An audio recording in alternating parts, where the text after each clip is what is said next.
Right, so I'm gonna carry on. Now, I actually said that that I was gonna do it later yesterday. I didn't. I'm doing it this morning, but I'll finish the book of Ruth, chapter 4, right, which is the last book of Ruth, the Moabite, the actual Moabite, not an Israelite, like these guys are teaching, or these guys are teaching of this guy actually. Greetings. This guy and this guy. Oh, can I see his face? Okay, and of course, after you have another one. Anyway, so there's many of these type of videos online, which they really want to make Ruth a an Israelite, which she's not. You know, and we don't need the Israelite woman. I'm not saying we shouldn't. Listen carefully. We don't need the so-called Israelite woman to create the nation of Israel, because none, and I'm gonna repeat it again, none of the 12 sons of Jacob had an Israelite woman. None of them. It doesn't exist. The only Israelite woman that ever existed was Dinah. That's the only one. And of course, they're not going to sleep with their sister. That's sick. And it's against the scriptures. And they kept the law. So it was not that. She's the only Israelite woman ever created. Yeah. At that time, sorry. But all those 12s, they got Hamite women, must have gotten Ishmaelite women, not must have, they got them. Well, it's not an Ishmaelite, it's actually a Midianite, but the Midianites are associated with the Ishmaelites, even though they're two different nations, but they are called Ishmaelites. They're associated with the Ishmaelites, according to the scriptures. The book of Judges, chapter 8. Or was it Joshua? I think it's Judges. Judges 8. Yeah. The Midianites, Midian, they are associated as the Ishmaelites. But they're clearly the sons of Midian, which is in Genesis chapter 25. Here, Midian. But Abraham is the father of course, Ishmael. And then he's an Ishmaelite. So his father is Abraham, and his half brother is Midian, but they're associated with the Midianites. You have also Jetur. Jetur is actually associated with the Hagarites, which are the people of Hagar, which are also associated as Ishmaelites, as you can see here. Wait, where is it again? Genesis 25. I was just there, but anyway.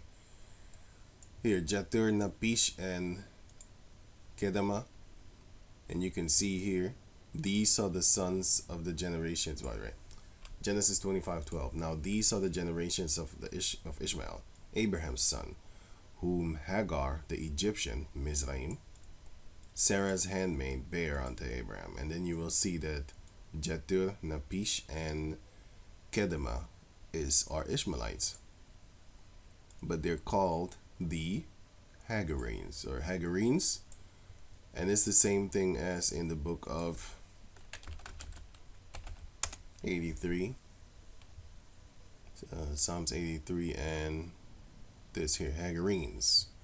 So you have the Hagarites and the Hagarenes. It's the same thing.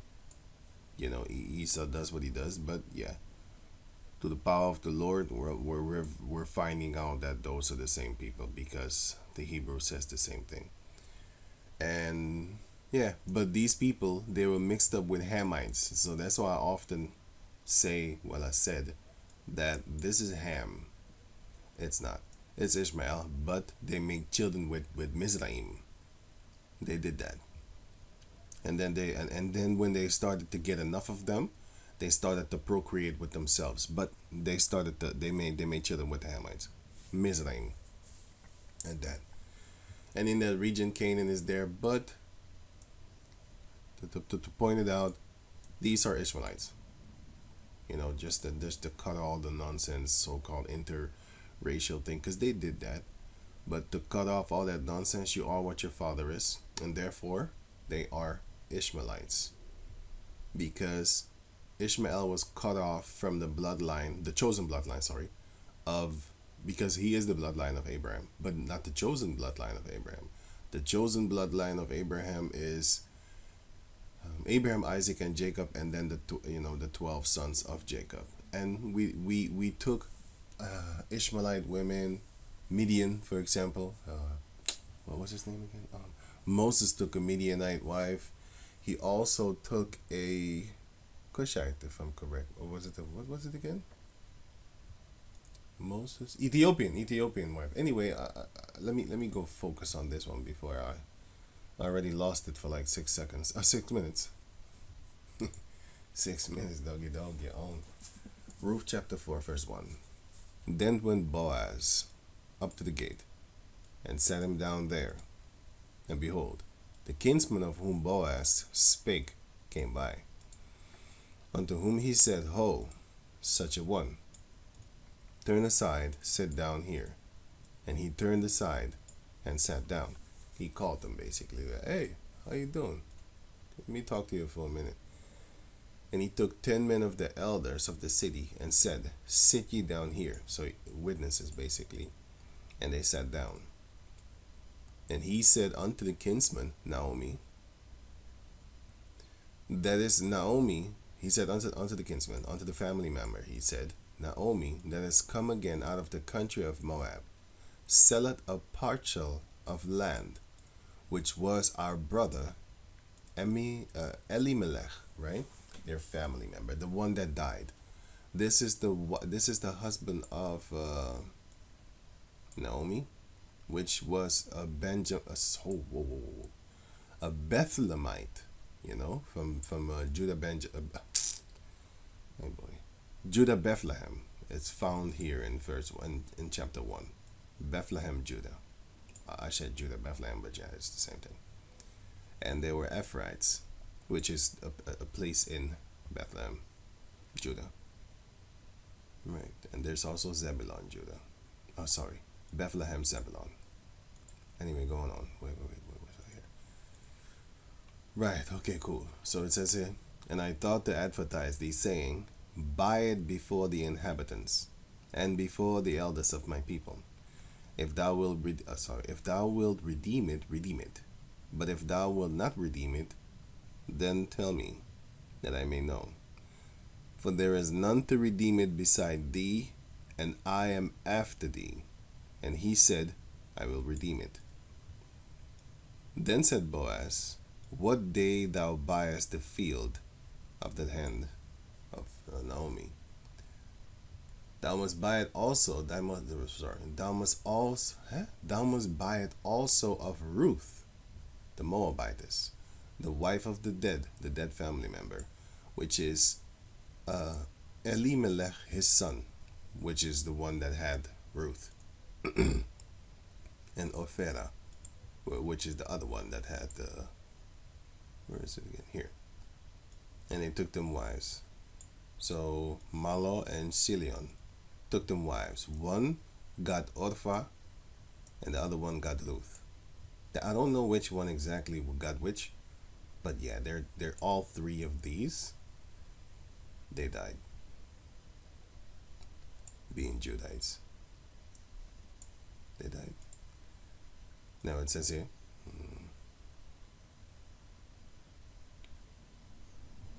yeah, okay, the wife of the dead, to raise up the name of the dead upon his inheritance. And that's what I read here in the book of Deuteronomy chapter 25 verse 5.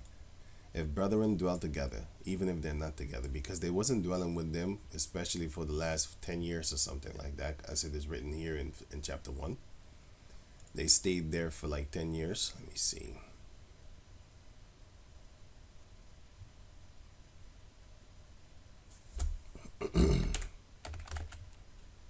Yeah, for about 10 years.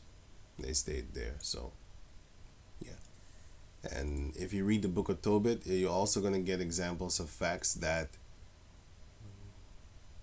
when a man has a daughter, for example, well, that example is about being sorry. That example is about a daughter that that man has no sons, and then the daughter is automatically required and inherited by one of the sons of that man, his uncle, his nephews, his cousins, sorry. Hell, oh, sorry, wait. I just read it in the other chapter anyway. I mean, the other video that I did, but I'm gonna say it again real quick without really going there. Now, you can read it for yourself if you have the time. All you need to do is go to the book of Tobit, chapter 3, and Tobit, chapter 7. Well, since I'm there, do it anyway. Here, right? Here, one, for one example. And Tobit, chapter 7 is here. Also, you can read that for yourself if you have the time.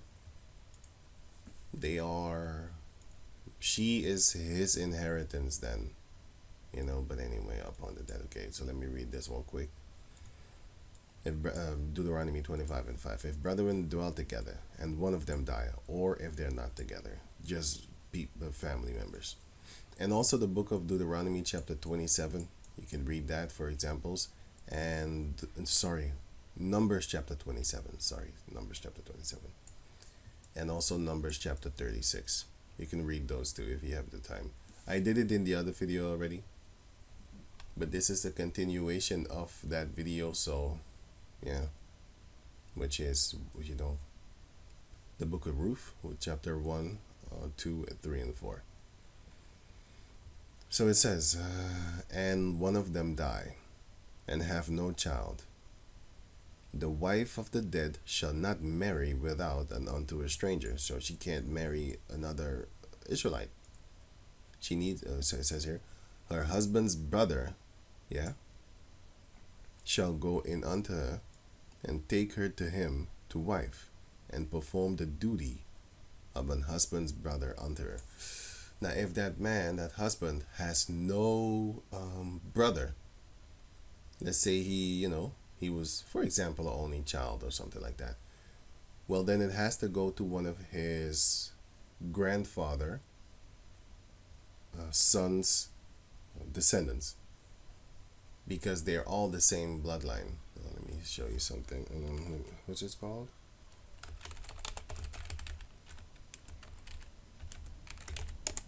Now, if you have a family tree, for example, X-Men family tree. Okay, cool. I'm just gonna use an example. Confused? Read more comics. No, I don't want to.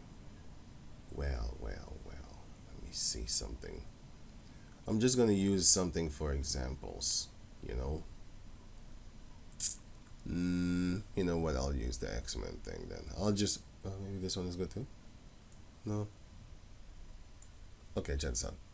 Here you have Magneto, right? So Magneto has these 3 children. Damn, the thing is not done good. It's nonsense.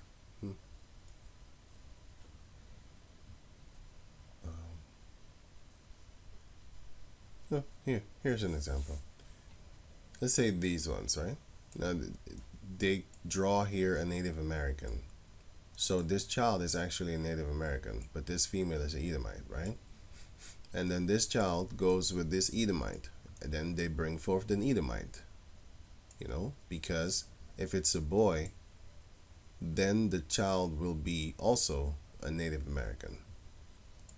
But this is just a caucus person, this bloodline here is just Esau. And this guy was an Arab, and this guy is an Arab. So these are 2 Edomites. This is an Edomite, and then this Arab Ishmaelite makes a child with this Edomite, and the child is an Ishmaelite. Right. But Still need a I still need a good example, man. I don't know if I'm doing a good job trying to explain it to you. Okay. Let's say here's one man. Okay, cool. And these are all his descendants, right? Okay. And then one of them dies. Cool. Okay. Now this one can actually go and take his wife and make children. Or this one can do it too. Or this one can do it too. Or this one can do it too. Or this one can do it too. Or this one can do it too. As long as they come from this man. As long as they come from this man, I'm just giving you an example that is a man. And these are all his bloodlines. As long as it comes from this man, even until here, because yeah, it goes here too, right? Let's say this man over here. Wait, yeah. This man over here. Okay, this man over here, right? This man is allowed to take, this man, his wife after he's dead. Because it's the same bloodline as all of them. This guy over here, his great grandfather is him. And this guy over here, his great grandfather is him also.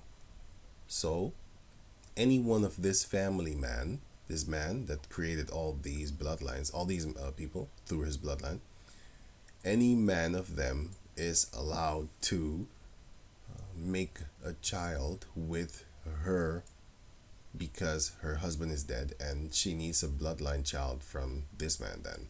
Because back in the days, we did things like that. And our women did not go with other people. They just stayed within the family to keep ourselves strong. Because the more you mix in, the more you actually... It's not just, diluting the holy seed of Israel. It's also basically destroying the unity, because now, look at it right now. You got a lot of crazy wars within the midst of our people. Light skin versus dark skin. This and that. All that type of stuff. But that comes because of the so-called mixing, and we're not strong together. But the Lord is going to change that. Because the rest of the people are going to die anyway. So it's going to be a fun time. Especially people that are proud. It's proud to be an Edomite and stuff like that. You're not going to be here anymore. How about that? The same thing goes for the dark Uncle Ruckus type of Jakes. You're not going to be here anymore neither. Goodbye. So have fun while you can, while you last. And it shall be that the firstborn which he beareth shall succeed in the name of his brother, which is dead, that his name be not put out of Israel. Right, and it has to be a boy, because if the firstborn is a daughter, guess what? You got to try it again. Yeah, just bring on seed to your father. It's your brother, sorry, from your father, right? And your forefather and stuff like that. As long as it's the same bloodline from the same father, then they are allowed to make a child with that woman that had lost your family member, your brother. Okay, I hope I explained that good. Now, going on. It says here, Ruth chapter 4, verse 6, yeah, to raise up the name of the dead upon his inheritance. Verse 6, and the kinsman said, I cannot redeem it for myself, lest I mar mine own inheritance. Basically, you're going to mar it, you're going to kind of chop it down. Redeem thou my right to thyself, for I cannot redeem it. Now, this was the manner in the former time in Israel concerning redeeming and concerning changing. For to confirm all things, well, that's why he had the 10 men.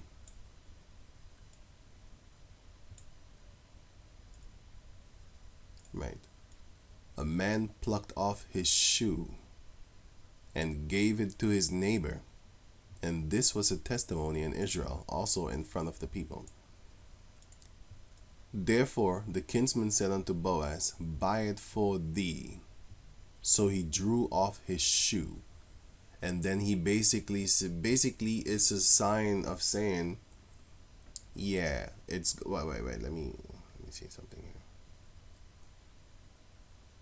It's a sign of saying, so when you take off your shoe, right? And then you give it unto him like, here, take my shoe. You're basically denouncing that you have something to stand on. You're denouncing what you have. And that's the same thing that is actually given here as an example. Let me read it again so to understand. So it says here, Deuteronomy 25:5. If brethren dwell together, and one of them die, and have no child, the wife of the dead shall not marry without unto a stranger. Her husband's brother shall go in unto her, whether it be her husband's cousin, maybe the husband has no brother, maybe the husband has no, stuff like that. Then her husband's cousin's children, or maybe her husband's cousin himself, or her husband uncle. Her husband uncle also could, because Boaz is that fact. Well, Boaz is no. He's older than her. So, sorry, because what's his name again, man? Because Elimelech was Boaz his, you could say, cousin, right? But Malo and Chilion are not. Those are actually his nephews. So he's older. He's their uncle. And then Boaz wanted to get himself a younger one of the family, because he said, like, yeah, you're closer actually. And not only that, because he was actually most likely more closer family member than that, because it was actually a family member of of her husband, of Naomi, her husband. Okay, I hope I said that correct.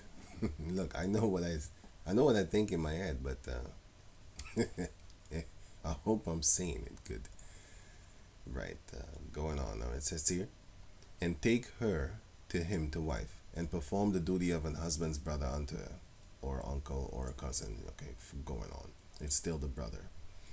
And it shall be that the firstborn which she beareth shall succeed in the name of her brother, which is his brother which is dead, that his name be not put out of Israel. So that's why.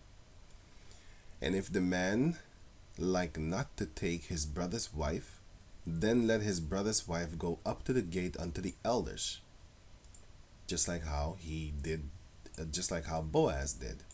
He took the elders, be like, can you basically please be a witness and see what's going on here also, so, right, and say, go to the gate unto the elders, and say, go up to the gate and to the elders and say, my husband's brother refuseth to raise up unto his brother a name in Israel. He will not perform the duty of an husband's brother. Then the elders of his city shall call him and speak unto him. And if he stand to it and say, I like not to take her, then shall his brother's wife come unto him in the presence of the elders, and loose his shoe from off his foot, and spit in his face, and shall answer and say, so shall it be done unto that man that will not build up his brother's house. And his name shall be called in Israel, the house of him that has his shoe loosed. Kind of funny. And it's a disrespectful thing in the Middle East and stuff like that, to take your shoes off your foot and throw it at somebody. Woo! That's you can get killed for that. You can get seriously hurt for that. You know what I'm saying? But that's a disrespect unto him. And if he deserves it, it's even more worse, because now everybody knows about it, and and everybody honors that thing. But if it's just like, some kind of, you just had a fight and it was not actually granted for you to actually take off your shoes and smack them with your shoes in the face, yeah, you can get in trouble for that. But anyway, it's a disrespectful thing. Just like the middle finger, for example. Certain countries, if you hand signs.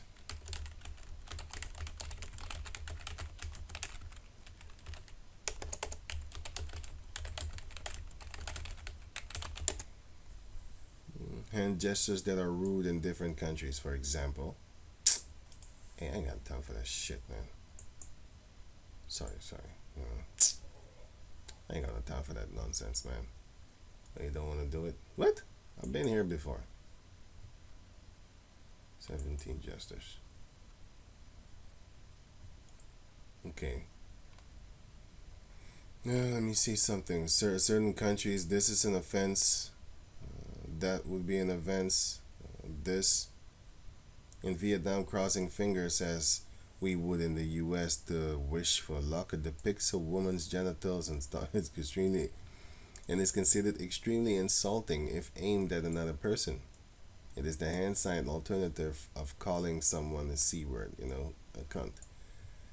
Yeah, the horns and all that here. Rock on has a different meaning in Spain, Greece, and Italy, where it is called the corna, and is considered a suggestive hand gesture to a man to imply that his wife is cheating on him. It dates back to more than 2,500 years ago, and signifies a bull's horn, which is actually more correct because it's satanic. It's Baal. And then most of the time, Baal, people on a Baal type tip, sons of Belial, for example, which were the two sons of Eli. They were called sons of Belial, which is Baal. And yeah, they was doing filthy things, having sex with prostitutes in the midst of the tabernacle. That's just crazy.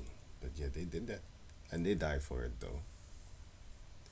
So anyway, so going back to the book of Ruth. Yeah. The book of Ruth, chapter 4, and verse 7. Now this was the manner in former time in Israel concerning redeeming and concerning changing. For to confirm all things, a man plucked off his shoe and gave it to his neighbor. For this was a testimony in Israel. Therefore the kinsman said unto Boaz, buy it for thee. So he drew off his shoe, which represents that I'm giving you the authority because I have nothing basically to stand on. So it wasn't always done in disrespect. Now, if the woman does it to you because of this reason, you don't want to bring up a son for your deceased brother, then it would be a disrespect. But here it is a confirmation of, basically I renounce my my duty, my authority, and all that type of stuff. Verse 9. And Boaz said unto the elders and unto all the people, ye are witnesses this day that I have bought all that was Elimelech, and all that was Chilions and Malons, and the hand of Naomi. Moreover, Ruth the Moabitess, the wife of Mahlon, have I purchased to be my wife. Right? Bought off the hand of Naomi. To raise up the name of the dead upon his inheritance, which I just read in Deuteronomy 25. Now he is a brother, but he's not the brother of the same father and same mother, or of the father and a different mother. No, he's just family of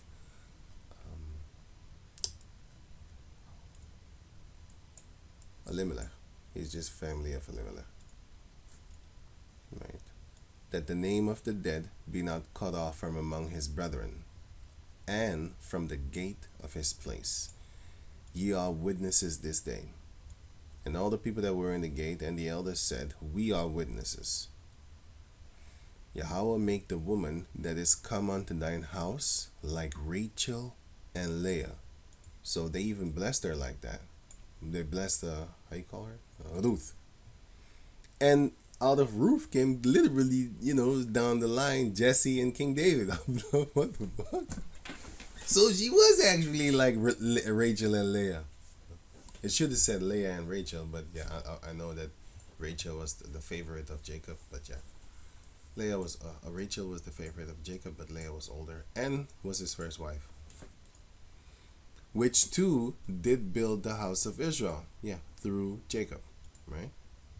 And that's how you have a woman, because not the Leah and Rachel were called Syrians because Laban the Syrian. So if he's a Syrian, then what do you think his daughter is gonna be? Even if his daughter, sorry, even if Laban had a Hamite woman, or a Moabite, or an Ammonite, it doesn't matter. He is Laban the Syrian, and Rebecca was Rebecca the Syrian, and Bethuel the Syrian was their father. Bethuel the Syrian was their father, as it is written here. So it doesn't matter what your mother is. It matters what your father is, and that's you. Genesis 22 and... No, 25. Genesis 25 and...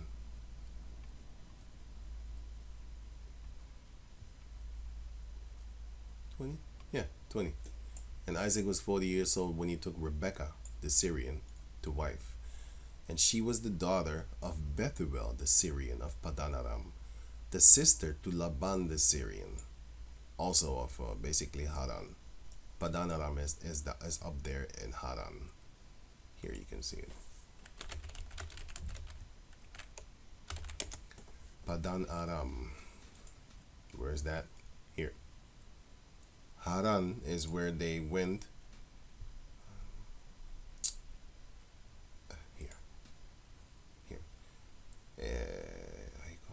Abraham went from Ur of the Chaldeans, then he went to Haran and dwelt there. And there the Heavenly Father guided him and told him, cut off, basically loose from your family. He did that here. Genesis 12 and 1. Now Yahweh said unto Abraham, get thee out of thy country and from thy kindred, so cut off from them, and from thy father's house unto a land that I will show thee. Now where did he came from? He came from, it says here, verse 31, Genesis 11:31, and Terah took Abraham his son, and Lot the son of Haran his son's son, and Sarai his daughter-in-law, his son Abraham's wife, and they went forth with them from Ur of the Chaldees, to go into the land of Canaan. And they came to Haran and dwelt there. So, on their way to, let me see if I can make it bigger. Yeah. They went from Ur of the Chaldees. They traveled all the way here through Mesopotamia and to Haran. And they dwelt in Padan Aram, right? And then from here, from Haran, Abraham went solo to go over here, through the land of Canaan, and then later on he went into Egypt.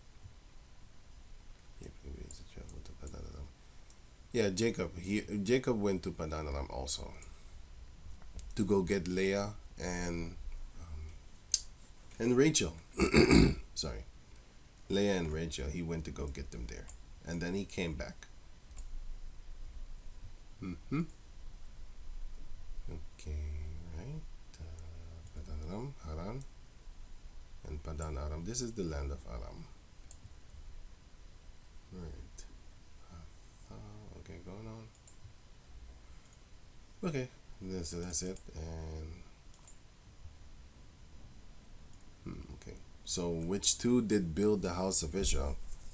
And do thou worthily in Ephrath, which is the place that they were staying in Bethlehem, and be famous in Bethlehem. And yeah, that is actually literally, basically the blessings of the elders and stuff like that. That's literally what they said, what happened to her. She became famous in Bethlehem. I mean, she has a whole book written about her. and from her comes King David, And everybody knew that Ruth was a virtuous woman, very respectable and respectful. 12. And let thy house be like the house of Pharez, whom Tamar, the Canaanite, bare unto Judah, of the seed which Yahweh shall give thee of this young woman. Wow, that's crazy, because Yeah, a lot of people that have a problem with Hamites. Well, if you were Judite, your forefather is a Canaanite. How about that? That played a whore. She wasn't a whore, but she turned into a whore for a day. Actually, literally. She turned into a prostitute for a day. So if you have something to say, you can get dissed. I'm just playing around, man, but yeah. You could get dissed. You could be like, yo, but your foremother is a whore. I'm just playing, man. But it's the truth. But I wouldn't be disrespectful. But I'm just throwing it out there. I'm throwing rocks. Don't get hit. Bear unto Judah the seed which Yahweh shall give thee of this young woman. So there's another blessing again. So Boaz took Ruth, and she was his wife. And when he went in unto her, the Lord gave her conception, and she bare a son. And the woman said unto Naomi, Blessed be Yahweh, which had not left thee this day without a kinsman, that his name may be famous in Israel. And he shall be unto thee a restorer of thy life, and a nourisher of thine old age. For thy daughter-in-law which loveth thee, which is better to thee than 7 sons, had borne him. And Naomi took the child, and laid it in her bosom, and became nurse unto it. That's the true definition of a nurse. To nurse your own children instead of strangers. Now you can do that, but the real definition is basically to cater unto your children. That's how nurses are, because a lot of nurses in these hospitals, they're very nice, friendly and stuff like that. They're lovable, likable, actually. And that's how you actually are supposed to be towards your children. Actually, first and foremost, you're supposed to nurse the child that came out of you, that was put into you by a man, first and foremost. But anyway, verse 17. And the women, her neighbors, gave it a name, saying, This is a son born to Naomi. See? But it's not born to Naomi. But that's how we used to do back in the days. I'm going to give you an example of a fact. Genesis 16:1. Now Sarai, Abraham's wife, bare him no children. She was barren. And she had an handmaid, an Egyptian, Mizraim, whose name was Hagar. And Sarai said unto Abraham, Behold, now Yahweh had restrained me from bearing. I pray thee, go in unto my maid. It may be that I may obtain children by her. And Abraham hearkened to the voice of Sarai. And Sarai, Abraham's wife, took Hagar, her maid, the Mizraimite, the Egyptian, after Abraham had dwelt 10 years in the land of Canaan. Yeah. But like I gave the example of a fact, you had, let me see here. You had,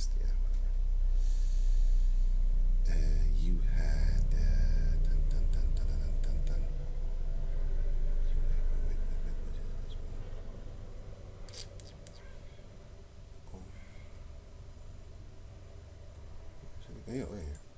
Wait. Right, you had, let me see here. You had Mizraim living in the midst of Canaan. That is Philistia. The Philistines.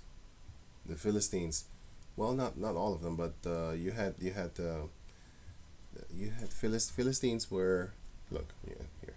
Not all of them were on Mizraim, but you had a big portion of Mizraim living in the land of Canaan. Now you can find that out here. Genesis 10. It's just fun to know. Fun facts. Genesis 10, and it says here, the book of Genesis chapter 10 verse 13. And Mizraim begat Ludim and Anamim and Lehabim and Nathuhim and Pathrusim and Casluhim. out of whom came Philistine, goes into Philistines and stuff like that. And of course, Canaan begot Sidon and Tyre also, but it's not mentioned here. But Tyre is a place, but the Canaanites were there. Tyre is a place. It's not a son. It's just a place. Zidon, Tyre and Zidon, those are Canaanites. And the rest of the land over there were also Canaanites. The Jebusites, Amorites, the Girgashites. You had the Hittites, those stuff like that. But wait, right? So yeah, so yeah, you had the Mizraim staying in the midst of Canaan. But anyway, so we had customs like this, where you would take on, a woman would, like Leah and Rachel. They did this. Rachel actually did the same, because she couldn't get pregnant, so she said, "I want you to take my maid, so I can get children through her, and then I will raise the child like my own." Because they have a name for it, surrogate mother or something like that. They have a name for it. Surrogate mother. A surrogate mother is a woman who becomes pregnant on behalf of someone else, the intended parent. And in this case, it would be the woman. She. I'm going off of this picture, what it represents, right? He is a man that has seed that works. She's a woman that does not. Her seed does not work. I mean, her womb does not work. So it doesn't matter how many times he, fills her up, she's not going to get pregnant. So she asks another woman to get pregnant with his seed, so that she, that is barren, can raise this child as her own, because it is her husband's child that she wants to raise. That's the thing that's important to her, especially back in the ancient days. But nowadays, they would just take his seed out of his nutsacks and put it in the womb without them two having sex, which is just satanic in itself. That's just crazy. But it might spare her the pain of knowing that he is clapping them cheeks and spreading that ego. You know what I'm saying? So it might seem great for her, but anyway. So that's what we used to do back in the days, and Rachel did the same thing too. Rachel said to them, "Here, have my." Where was that again? Genesis 29.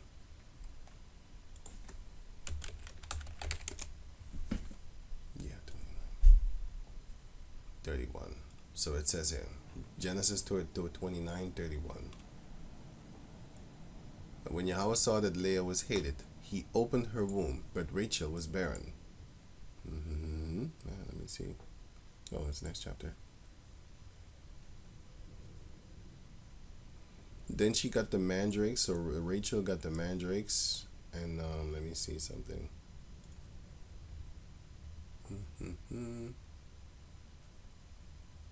The Heavenly Father remembered Rachel, but Rachel gave her handmaid. Wait. Rachel.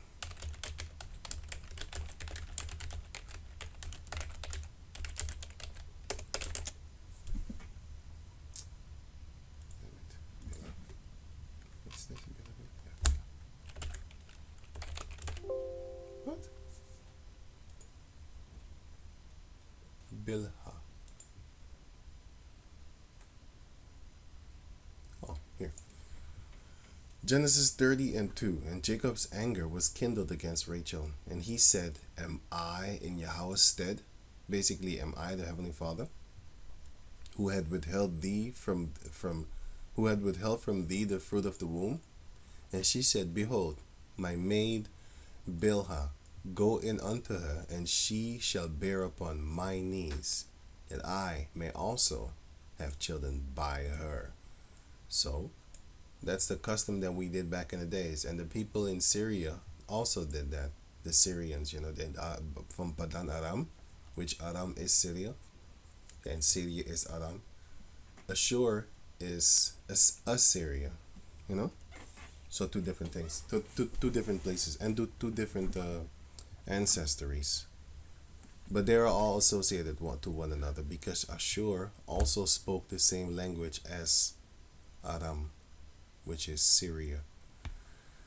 Right? I hope I didn't confuse you there, but yeah, because it is confusing if I actually think about it myself. Well, if I think to explain a person, I really need to, show things because, But anyway, the Lord said that the people will get it anyway. So Isaiah 11 says that, the Lord, the Lord Yahushai is made of quick understanding, and everybody that is of Yahushai, yeah, is going to understand it anyway.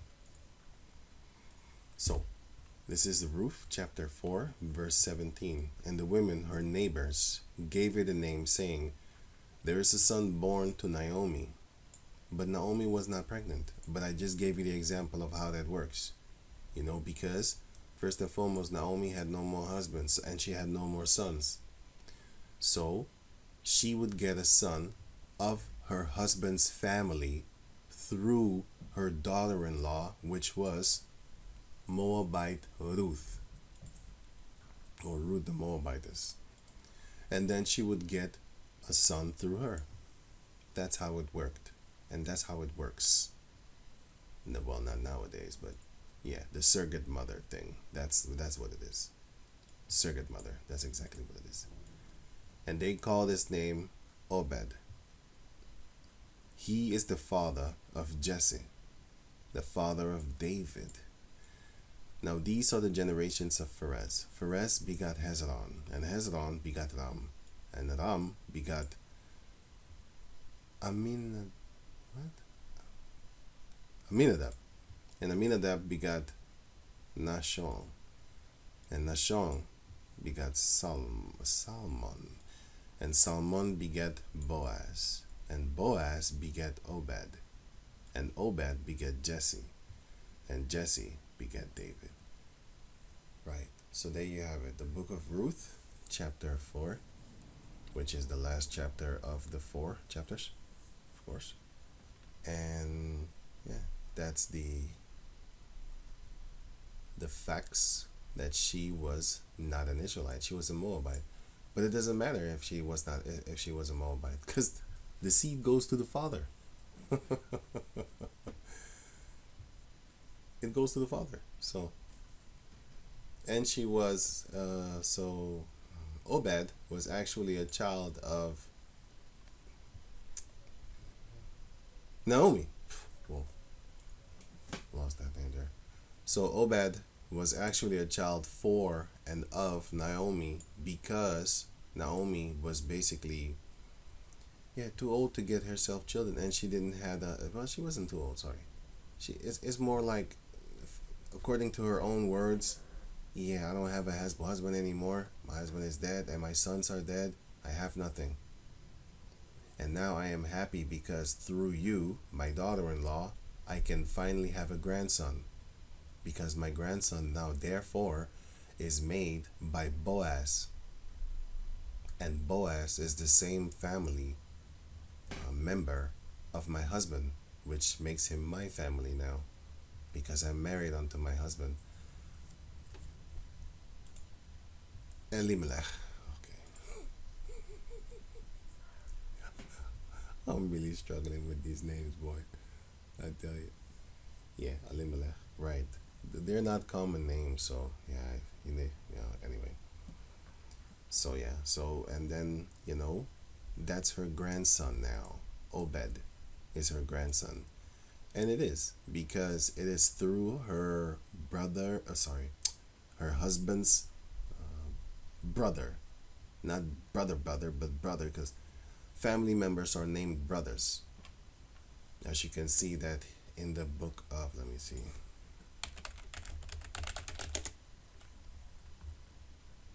Here.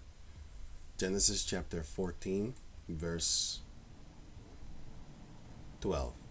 And they took Lot, Abraham's brother's son.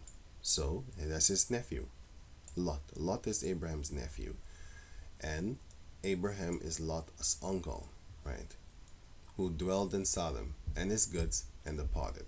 And there came one that had escaped, and told Abram the Hebrew, for he dwelled in the plain of Mamre, the Amorite, brother of Eshcol, the brother of Aner. And these were confederate with Abraham. They was friends with him, basically.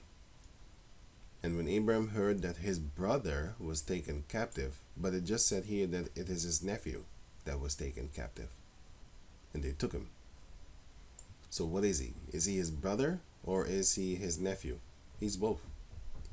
He's his brother because when you see a stranger, a so-called slave descendant, walking on the street that you have never seen in your life, he's actually your brother. When you see a stranger, Israelite woman, walking on the street, those pictures that I just, this is my sister. I have never seen her in my life. This is my sister and this is my brother. Because we're family.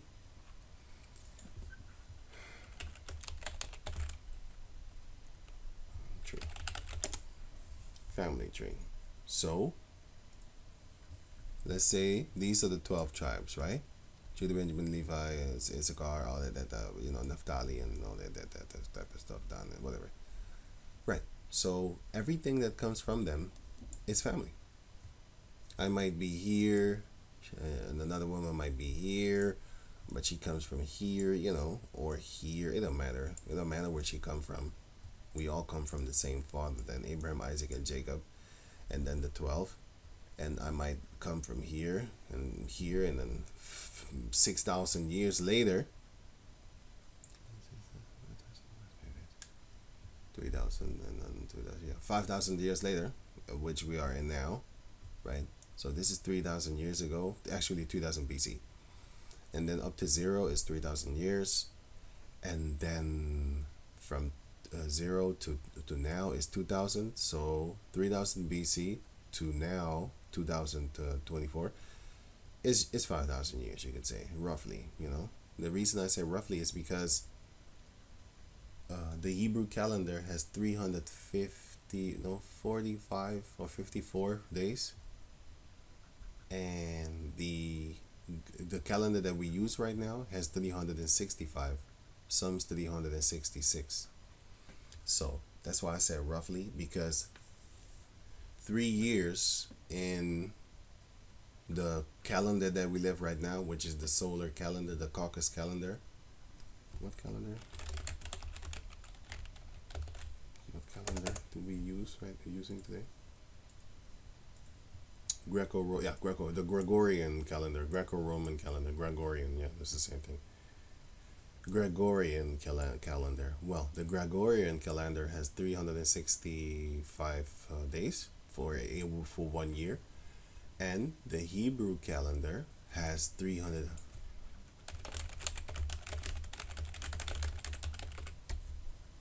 How many days does the Hebrew calendar have here? 300. Well, they say this 353, 354, 355. I don't know. It is. Wait, no, I do know. Let me see. 29.5 times 12. This is the correct one, because a Hebrew month has 29 and a half days. As soon as the sun goes down, that's it. On the 29th day. And then comes the new month, because it's 4 times a month. Sorry, it's 4 times Sabbath in a month. So you count that up. 12 times. 4 times 1 month. Right, it's this. 354. Okay, Esau has 356. Or 65, actually. Huh?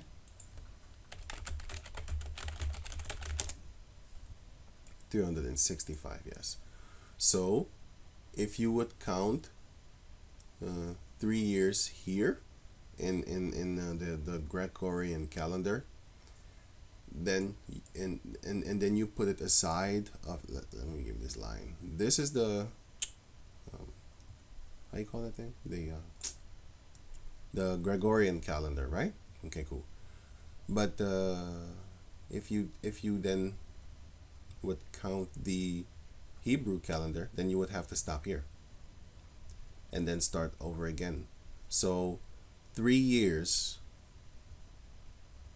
of the Hebrew calendar would equal to, sorry, 3 years of the Gregorian calendar would equal to 3 years and 1 month in the Hebrew calendar, because every year they would add 10 days, and then 10 10 10 would be 30 days for 3 years, so that would be a month, you could say.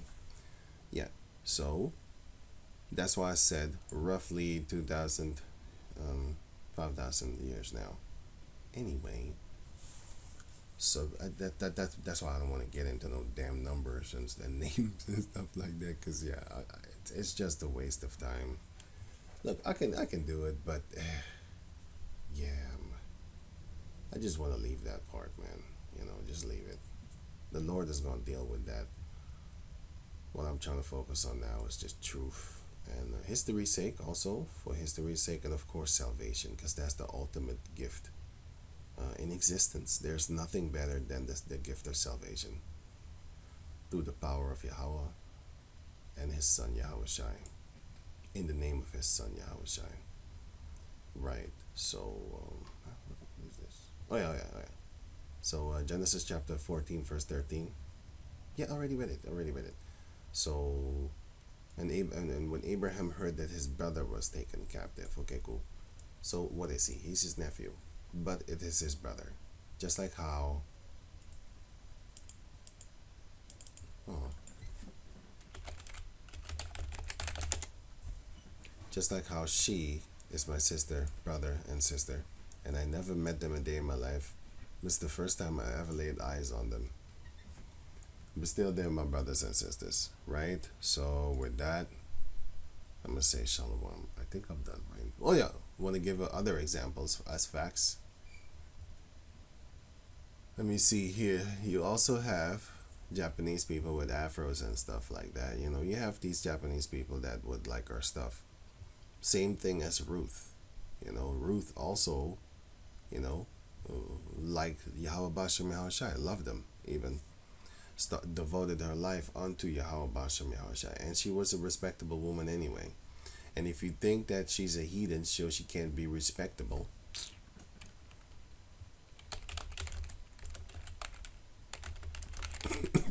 Well,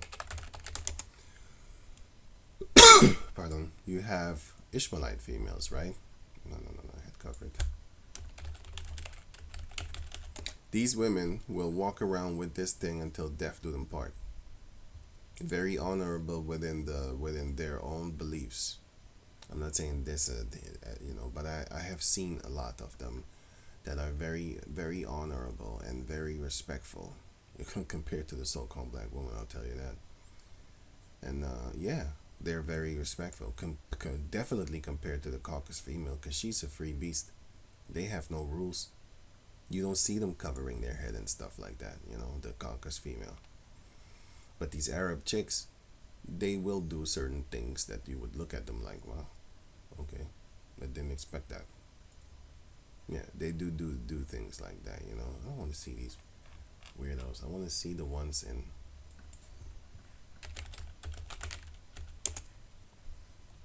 These I want to see. The more respectable one. I hate bitches like this. I can't fucking stand them. All this silk clothing and these beautiful. I fucking hate that shit, man. I hate that shit. That is not a representation of these people. These are the rich bitches, yeah, that I can't stand. These rich bitches, I can't fucking stand them. Blue eyes and shit. I can't stand that shit, man. Can't stand that shit. The normal ones with the black hair and the dark brown eyes and stuff like that. I can't stand bitches. I can't fucking stand them. Just irritate me, because they're all about money and stuff. Like I can't.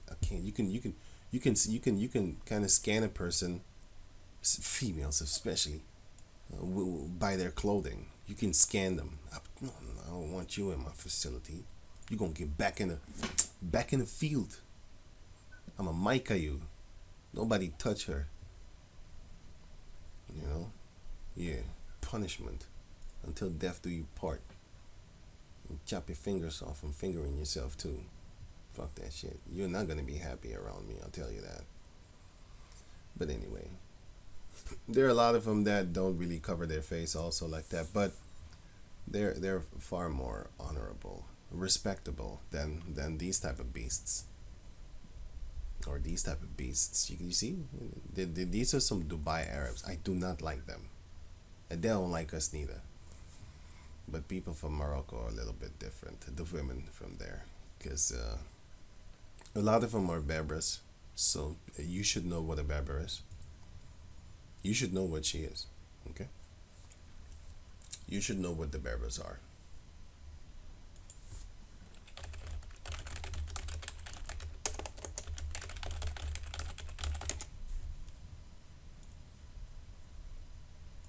Berbers rebelled against Arab rule and have demonstrated and rioted against their culture, marginalizing in the new founded state.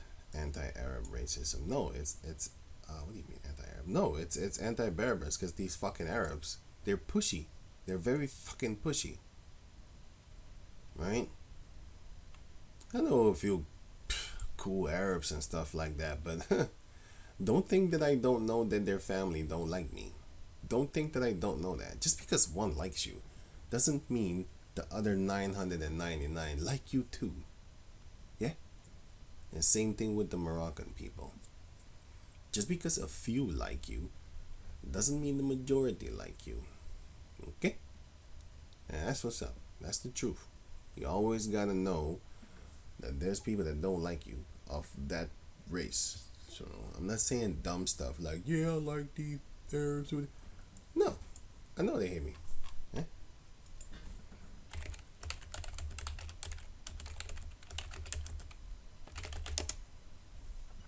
This is what they have.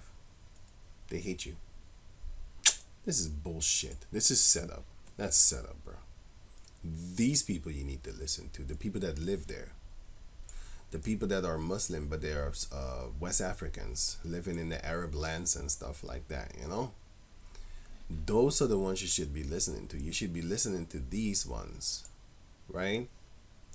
You should be listening to these ones. These ones you should be listening to. The men also, first and foremost, the men. First and foremost. If the females complain, then you should know that they're fucking racist. Because normally, the females are seen as a fuck toy. You're not a threat. But if they hate you too, but I do know that you need to listen to guys like this.